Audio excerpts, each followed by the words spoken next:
சிற்றம்பலம். தென்னாடுடைய சிவனையை போற்றி, எந்நாட்டவர்க்கும் இறைவா போற்றி. அனைவருக்கும் வணக்கம். நாம இன்னைக்கு பார்க்கக்கூடிய பதிவு என்னன்னு பாத்துட்டீங்கன்னா, ஆவணி மாத பலன்களை பத்தி தான் நம்ம பார்க்க போறோம். அதற்கு முன்னாடி நம்மளுடைய சேனலை சப்ஸ்கிரைப் பண்ணிக்கோங்க. ஆவணி மாதத்தை பொறுத்த வரைக்கும் பாத்துட்டீங்கன்னா, இந்த மாதம் சூரியன், சுக்கிரன், புதன், செவ்வாய் எல்லா கிரகங்களுமே மாறுறாங்க. அதே போல சனி வக்ர கதியில் இருக்க போகிறார். சனி பகவானை பொறுத்த வரைக்கும் பாத்தீங்கன்னா, உங்க ஜாதகத்துல வக்ரமாக இருந்தால் யோகமே, வக்ரமாக இல்லை என்றால் கொஞ்சம் சனி உங்க ஜாதகத்துக்கு என்ன பாவகத்தை வாங்கியிருக்கிறோம் அது ரீதியாக கொஞ்சம் முன்னெச்சரிக்கையா இருக்கணும் அப்படிங்கிறது தான் உண்மை. அது நான் பதிவுல சொல்றேன் என்னென்ன பண்ணணும் அப்படிங்கிறது. அதே போல பாருங்க, சூரியன் அப்படின்னு சொல்லக்கூடியவர் இந்த மாதம் முழுவதும் உங்களுக்கு சிம்ம வீட்டுலதான் இருக்க போறார். 31ஆம் தேதி தான் கன்னி வீட்டுக்கு வரப்போகிறார். சுக்கிரன் அப்படின்னு சொல்லக்கூடியவரும் கடகத்துலதான் இருக்க போறார். 29ஆம் தேதியில தான் பாத்தீங்கன்னா சிம்ம வீட்டுக்கு வருகிறார். புதன் மட்டும் 14ஆம் தேதி உங்களுக்கு சிம்மத்துக்கு வருகிறார். அடுத்தது பாருங்க, செவ்வாய் அப்படின்னு சொல்லக்கூடியவர் 28ஆம் தேதி தான் துலா வீட்டுக்கு வருகிறார். அதனால இந்த மாதம் இடையிலேயே மாறக்கூடிய எல்லாமே மாதத்தின் இறுதியில தான் மாறுறாங்க. இடையில மட்டும் மாறக்கூடிய ஒரே கிரகம் எதுனா புதன் மட்டும்தான். அப்ப புதன் கேதுவோட சேரப்போகுது. அதே போல சூரியனும் கேதுவோட சேரப்போகுது. ஆஸ் யூஷுவலா பாத்தீங்கன்னா, இந்த புதனும் கேதுவும் ஒரு ஜாதத்துல சேர்ந்து இருக்கு அப்படின்னா ஜாதகர் ரொம்ப அறிவாளி. படிப்பு தடை இருந்திருக்கும், சிறு வயதுல படிப்பு தடை, கொஞ்சம் மந்தமா இருக்கிறது, இதெல்லாமே இருந்திருக்கும். ஒரு படிப்புக்கு உண்டான வேலை இல்லை அப்படிங்கிறதுமே உங்க ஜாதத்துல புதன் கேது சேர்க்கை இருந்தா நடக்கும். ஆனா இந்த புதனும் கேதுவும் சேர்ந்திருந்தா அதீத நாலேஜ், படிப்பை விட அதிகமான நாலேஜ் கிடைக்கிறது, மேன்மை வருவது. ஒருத்தர்கிட்ட படித்ததற்கு உண்டான ஒரு விஷயத்த நீங்க கேட்டா கூட கிடைக்காது. பட் புதன் கேது சேர்க்கை இருக்கிறவங்க கிட்ட போய் கம்ப்யூட்டர் பத்தி கேட்கறது, செல்போன்ல என்ன விஷயங்கள் உள்ள போய் ஆராய்ஞ்சு எல்லா விஷயத்தையும் கண்டுபிடிச்சிட்டு வந்துருவாங்க.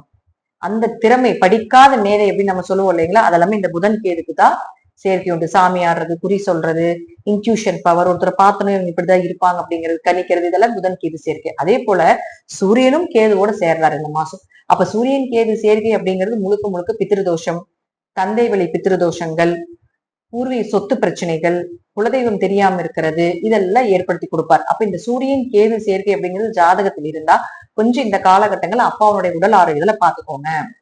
அதே போல பூர்வீக சொத்து சம்பந்தப்பட்ட பிரச்சனைகள் வரும், பங்காளி சம்பந்தப்பட்ட பிரச்சனைகள் வர்றதுக்கு வாய்ப்புகள் உண்டு. அதெல்லாம் கொஞ்சம் கவனமா இருந்துக்கணும். ஆனா பிளஸ்ஸா சொல்ல போனா அரசியல்வாதிகளுக்கே அட்வைஸ் சொல்லக்கூடிய அமைப்பு உண்டு. நிறைய சீக்ரெட் தெரிஞ்சு வச்சிருப்பாங்க, நிறைய ரகசியங்கள் அவங்க கிட்ட இருக்கும். ஒரு மனிதன் எப்படி வாழணும், எப்படி உயரணும் அப்படிங்கிறது இந்த சூரியன் கேது சேர்க்கை இருக்கிறவங்க கேட்டீங்கன்னா சீக்கிரம் உயர்த்திடுவாங்க. அரசியல்வாதிகளுடைய பினாமி அல்லது அரசியல்வாதிகளுக்கு அட்வைஸ் பண்றவங்க எல்லாமே இந்த சூரியன் கேது சேர்க்கை தான். தனக்கு அது பயன்படாது, ஆனா மற்றவர்களுடைய கருத்துக்களும் இதோடைய ஐடியாஸ் எல்லாமே பல மடங்கான வெற்றிகளையும் பல மடங்கான புகழ்ச்சிகளையும் ஏற்படுத்தி கொடுக்கும் அப்படிங்கிறதா உண்மை. சோ இப்போ இந்த கிரக சேர்க்கைகள் இந்த மாதம் நடக்கிறதுனால இது நான் சொல்லியிருக்கிறேன். அதே போல பாருங்க, உங்களுக்கு ஆவணி மாதம் 1ஆம் தேதி விஷ்ணுபதி புண்ணிய காலம். இந்த விஷ்ணுபதி புண்ணிய காலம் அப்படிங்கிறது பெருமாளுடைய முழு அனுகிரகம் கிடைக்கக்கூடிய நாள்.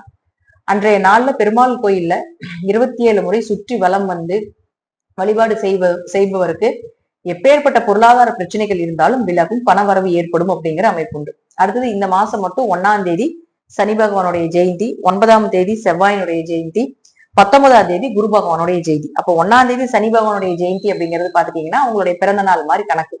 அப்ப சனி பகவான், நவகிரகத்துல இருக்கக்கூடிய சனி பகவானை போய் நீல மலர்கள்னால அர்ச்சனை செய்து வழிபாடு செய்துட்டு வரும்பொழுது நிச்சயமாக சனியினுடைய தாக்கம், ஏழரை சனி, அஷ்டம சனி, கண்டச்சனி, இது போல ஏதாவது சனி தாக்கங்கள் இருந்தாலும் குறையும். அதே போல 9ஆம் தேதி செவ்வாயினுடைய ஜெயந்தியாக இருக்கிறதால நவகிரகத்துல இருக்கக்கூடிய செவ்வாய் பகவானுக்கு போய் அர்ச்சனை செய்து தீபம் ஏற்றி வழிபாடு செய்து வரும்பொழுது செவ்வாய் தோஷம், திருமணம் ஆகாம இருக்கு, செவ்வாய் ராகு சேர்க்கை இருக்கு, இது போல ஒரு செவ்வாய் பாதிக்கப்பட்ட சூழ்நிலையில் ஜாதகத்துல இருக்கு அப்படின்னா இந்த வழிமுறைகளை நீங்க அந்த நாட்கள்ல போய் செய்யும் போது அவருடைய தாக்கங்கள் கொஞ்சம் குறையும். அடுத்தது குரு பகவான், அவர் 19ஆம் தேதி. அப்போ குருவினுடைய தாக்கம், குரு யாருக்காவது 6, 8, 12 மறைஞ்சிருக்குது, இப்ப குரு பலன் இல்லாம இருக்கு, குழந்தை இல்லாம இருக்கு, குழந்தைகள் சார்ந்த விஷயத்துல ஒரு மனக்கவலைகள் இருக்கு அப்படின்னா நவகிரகத்தில் இருக்கக்கூடிய குரு பகவானுக்கு கொண்டக்கடலை மாலை சாற்றி தீபம் ஏற்றி வழிபாடு செய்து வரும் பொழுதும் அந்த குருவினுடைய தாக்கம் அப்படிங்கிறது நிச்சயமாக குறையும், யோகமாக மாறும் அப்படிங்கிறத முற்றிலும் உண்மை.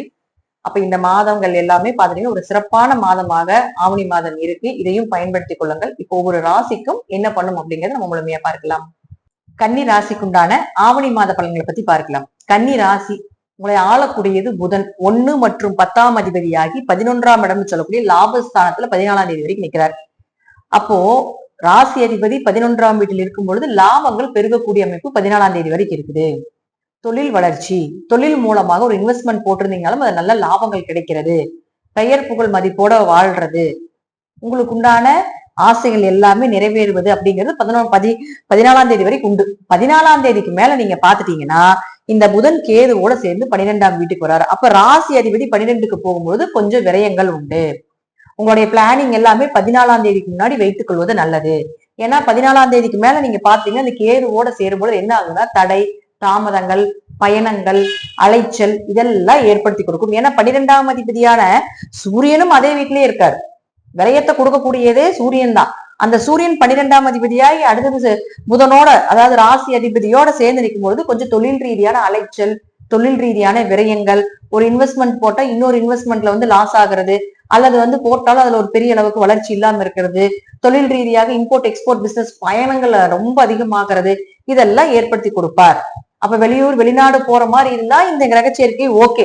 பட் உள்ளூருக்குள்ளேயே நீங்க பண்ற மாதிரி இருந்ததுன்னா கொஞ்சம் தொழில் ரீதியா கொஞ்சம் கவனமா இருங்க. ஏன்னா 12ஆம் அதிபதி 12ல இருந்தா தானா கையூனி தானா மேல தன்னுடைய உழைப்பை போட்டுதான் மேல வரணும் அப்படிங்கிற அமைப்பு உண்டு.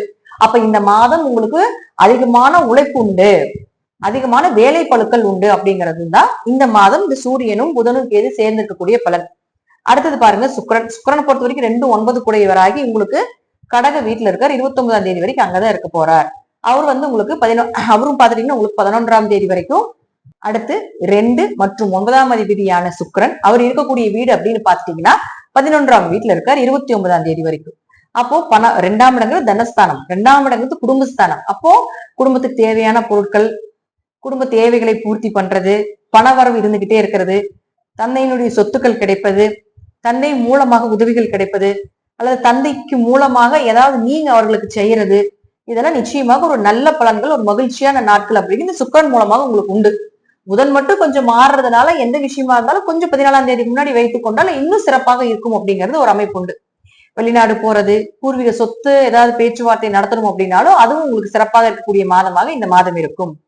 அடுத்தது செவ்வாயை பொறுத்த வரைக்கும் பாத்தீங்கன்னா செவ்வாய் போய் உங்களுக்கு உங்களுடைய ராசிக்குள்ளேயே இருக்கார். அப்ப 3 கூடையவர் ராசிக்குள்ளதுன்னு வச்சுக்கோங்களேன், கடுமையா எஃபர்ட் போடுவீங்க இந்த மாசம், கடுமையா ஜெயிக்கணும், வெற்றி வந்தே ஆகணும் அப்படின்னு சொல்லக்கூடிய ஒரு அமைப்பை ஏற்படுத்தி கொடுக்கும்.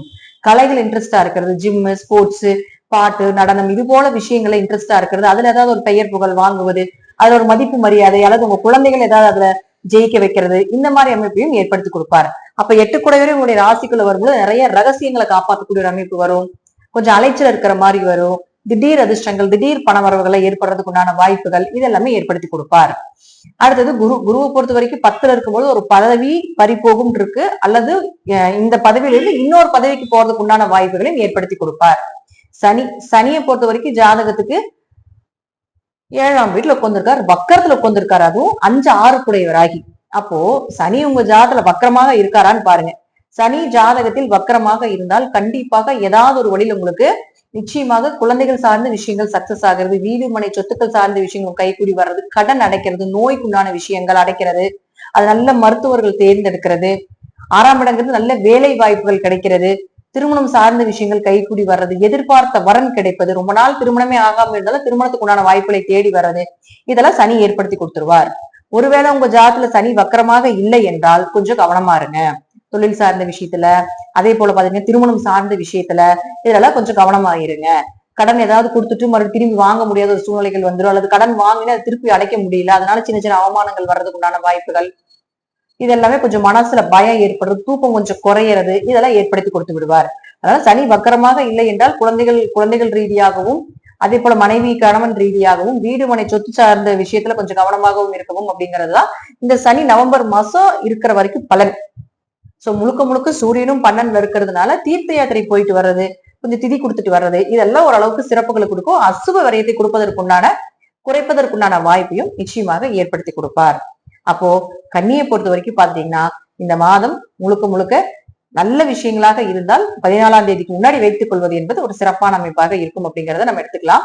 இது எல்லாமே, இந்த பதிவுகள் எல்லாமே நான் சொல்றக்கூடிய திருமணம் சார்ந்த விஷயங்களாக இருந்தால் கொஞ்சம் பொறுமையாக அந்த குடும்பம் எப்படி என்னங்கிறத பார்த்து விசாரிக்கணும். ஏன்னா கேது அங்க இருக்கிற தடை தாமத்தை கொடுப்பாரு, அப்படியே கொடுத்தாலும் ஒரு நல்ல வரன்களை கொடுக்க மாட்டாரு.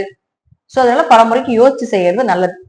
பொதுவா கும்பத்தை பொறுத்த வரைக்கும் லக்னாதிபதி ராசி அதிபதி வக்கரமாக இருக்கிறதுனால எதை பண்ணாலும் ரெட்டிப்பு தான், எதை பண்ணாலும் 2 முறைதான். கொஞ்சம் கோப பிடிவாதமெல்லாம் இந்த காலகட்டங்களில் கொஞ்சம் அதிகமாகத்தான் வரும். கொஞ்சம் கண்ட்ரோல் பண்ணிட்டு இறைவனுடைய நாமத்தை சொல்லிட்டு 7.5 சனி முடியறதுனால கொஞ்சம் நீங்க எந்த தெய்வத்தை வழிபாடு பண்றீங்களோ அதனுடைய நாமத்தை சொல்லிட்டு கொஞ்சம் அமைதியாக போவது என்பது ஒரு சிறப்பானதாக இருக்கும் அப்படிங்கிறது தான் இந்த மாதத்தினுடைய பலன். நான் சொல்லக்கூடிய கருத்துக்கள் தசாபுத்திகள் ரீதியாகவும் உங்கள் ஜாதகங்கள் ரீதியாகவும் சிறிது மாறுபடலாம். நன்றி. மீண்டும் ஒரு நல்ல பதிவுல சந்திக்கலாம். திருச்சிற்றம்பலம், தில்லையம்பலம், ஸ்ரீ நரசிம்மர் திருவடிகளே சரணம்.